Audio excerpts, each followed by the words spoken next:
Hello everyone, welcome to our channel. दोस्तों, आज हम बात करते हैं प्राथमिक समूह के बारे में। प्राथमिक समूह समूह का जो वर्गीकरण किया था प्राथमिक और द्वितीयक में, वो चार्ल्स कूले ने किया था, जो कि अमेरिकन समाजशास्त्री थे। 1909 में उन्होंने अपनी पुस्तक सोशल ऑर्गेनाइजेशन में सबसे पहले प्राथमिक समूह शब्द का प्रयोग किया था। प्राथमिक समूह का अर्थ है कि जब कभी भी कुछ व्यक्ति घनिष्ठता अथवा अम की भावना से बंधकर अंतःक्रिया करते हैं तथा समूह के हित के सामने अपने सामने निजी स्वार्थों का बलिदान करने के लिए तैयार रहते हैं, तब ऐसे समूह को हम प्राथमिक समूह कहते हैं। यानी कि जब मनुष्य यानी कोई भी इंसान जब किसी ऐसी समूह में रह रहा होता है जहां वो अपने हित से ज़्यादा अपने समूह के हित को महत्व देता है, तब ऐसे समूह को हम प्राथमिक समूह के अंतर्गत रखते हैं। चूँकि ये जो समूह होते हैं, प्राथमिक समूह होते हैं, ये स्थायी होने के साथ साथ ये मानव के स्वभाव का पोषण भी करते हैं। यानी कि चूँकि चार्ल्स कूले ने इसे मानव स्वभाव की पोशिका भी कहा है, ये एक तरह से मानव के जो मानव होता है उसका सामाजिकरण करते हैं। जैसे कि परिवार को हम प्राथमिक समूह के अंतर्गत रखते हैं, जहाँ एक बच्चा पैदा होता है और उसकी सब तरह की आवश्यकताएं वहीं पूरी होती है। वो किसी एक निश्चित उद्देश्य के लिए परिवार में नहीं रहता, बल्कि उसकी सभी तरह की आवश्यकताएं परिवार में ही पूरी होती हैं। तो चार्ल्स कूले ने इसे मानव स्वभाव की पोशिका भी कहा है, और चार्ल्स कूले ने इसे परिभाषित करते हुए कहा है कि प्राथमिक समूह से मेरा तात्पर्य उन समूह से है जिनकी प्रमुख विशेषता आमने सामने के घनिष्ठ संबंध और सहयोग की भावना है। यानी कि जहाँ संबंध आमने सामने को यानी प्रत्यक्ष रूप से लोग एक दूसरे से मिलते हों और वो एक दूसरे से आत्मीय रूप से जुड़े हुए हों, तब ऐसे समूह को चार्ल्स कूले ने प्राथमिक समूह के नाम से संबोधित किया।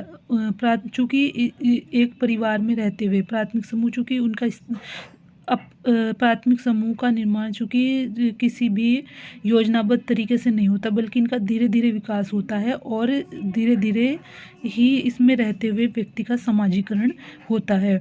तो प्राथमिक समूह की विशेषताएं जो हैं, सबसे पहले नंबर पर आती है प्राथमिक समूह की भौतिक विशेषताएं। भौतिक विशेषताओं में आती हैं जो कि उस समूह की संरचना का निर्माण कर रही थी, यानी बाहरी संरचना को जो बना रही होती हैं, उसे हम भौतिक विशेषताओं में शामिल करते हैं। सबसे पहले आती है शारीरिक समीपता। चूँकि प्राथमिक समूह में व्यक्ति के संबंध आमने सामने के होते हैं, एक साथ रहना खाना पीना सब एक साथ होता है, तो वो सभी व्यक्ति एक दूसरे के सुख दुख में भाग लेते हैं। तो व्यक्ति एक दूसरे के साथ उनके संबंध जो हैं समीपता वाले होते हैं।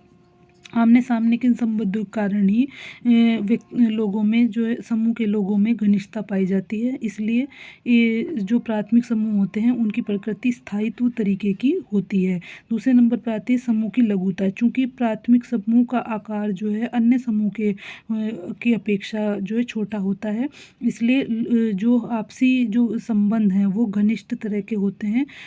चूँकि जो सदस्यों की संख्या कम होने की वजह से लोग आमने सामने आसानी से मिलते हैं और अपनी जो ज़रूरतें हैं उन्हें एक दूसरे के ज़रिए पूरे करते हैं। तीसरे नंबर पर आती है तुलनात्मक स्थिरता। चूँकि जो प्राथमिक जो समूह होते हैं उनका विकास योजनाबद्ध तरीके से नहीं हुआ है, बल्कि धीरे धीरे इनका विकास होता है, तो जो समूह के जो सदस्य होते हैं उनके संबंधों में स्थिरता पाई जाती है। चौथे नंबर पर आता है सामान्य चरित्र। तो प्राथमिक समूहों में जैसे कि परिवार, कोई भी व्यक्ति उनमें किसी एक निश्चित उद्देश्य के लिए शामिल नहीं होता, बल्कि उनकी सभी तरह की आवश्यकताएं वहाँ पूरी होती हैं। ऐसा नहीं है कि कुछ समय के लिए व्यक्ति किसी भी सब प्राथमिक समूह का सदस्य बना हो, बल्कि चाहे उनके कार्यों को नोटिस किया जाए या नहीं, फिर भी व्यक्ति अपनी सभी तरह की आवश्यकताओं को के लिए किसी न किसी प्राथमिक समूह का सदस्य होता है। दूसरे नंबर प्राथमिक समूह की मानसिक विशेषता है। मानसिक विशेषताओं से मतलब होता है कि जो कि प्राथमिक समूह को यानी उस समूह को चलाने के लिए जिन नियमों का और नियंत्रण का सहारा लिया जा रहा होता है, उन्हें मानसिक विशेषताओं के अंतर्गत रखते हैं। सबसे पहले नंबर पर आता है लक्ष्यों की समानता। चूँकि प्राथमिक समूह में विचारों का आदान प्रदान स्वतंत्र तरीके से होता है, लोग अपनी बात को आमने सामने रखते हैं, तो इसलिए वहाँ एक लक्ष्य जो है समान होते हैं सबके, और अपने उद्देश्यों को पूरा करने के लिए वो एक साथ इकट्ठे होकर रहते हैं। दूसरे नंबर पर आता है संबंध स्वयं में साध्य होता है। यानी कि प्राथमिक समूह में जो संबंध होते हैं वो किसी निश्चित स्वार्थ के लिए नहीं बनाए जाते, बल्कि बिना किसी स्वार्थ के या निजी स्वार्थ से ऊपर उठकर लोग एक साथ इकट्ठे होकर रहते हैं। तीसरे नंबर पर आते हैं संबंध व्यक्तिक होते हैं, यानी कि व्यक्तिक से तात्पर्य है कि सदस्य जो है एक दूसरे से किसी आर्थिक और सामाजिक प्रलोभन के आधार पर संबंध स्थापित नहीं करते, बल्कि वह एक व्यक्ति के रूप में, यानी कि आत्मिक रूप से एक दूसरे से जुड़ने के लिए अपने संबंध स्थापित करते हैं और एक समूह में इकट्ठे होकर रहते हैं। चौथे नंबर पर आता है संबंधों में पूर्णता होती है। चूँकि ये जो संबंध होते हैं प्राथमिक समूह में जो लोग रहते हैं वो किसी भी तरह के संकीर्णता से और औपचारिकता की भावना से परे होते हैं। यानी जिस तरह जो दैत्तिक संबंध होते हैं, दैत्तिक जो समूह होते हैं उनमें व्यक्ति किसी न किसी उद्देश्य की वजह से जुड़ता है, तो प्राथमिक समूह में इस तरह की कोई बात नहीं होती और उसमें किसी तरह की औपचारिकता या संकीर्णता नहीं होती, इसलिए संबंध जो है अपने आप में ही पूर्ण होते हैं। संबंध आत्मिक होते हैं, तो संबंध आत्मिक होते हैं।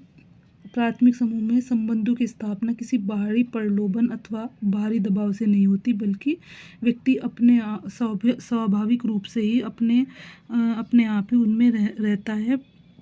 जैसे कि एक परिवार में माता पिता भाई बहन सब एक साथ मिलकर रहते हैं, तो उनके संबंध जो हैं किसी औपचारिकता से दूर आत्मिक तरह के होते हैं। छठे नंबर पर आता है प्राथमिक नियंत्रण।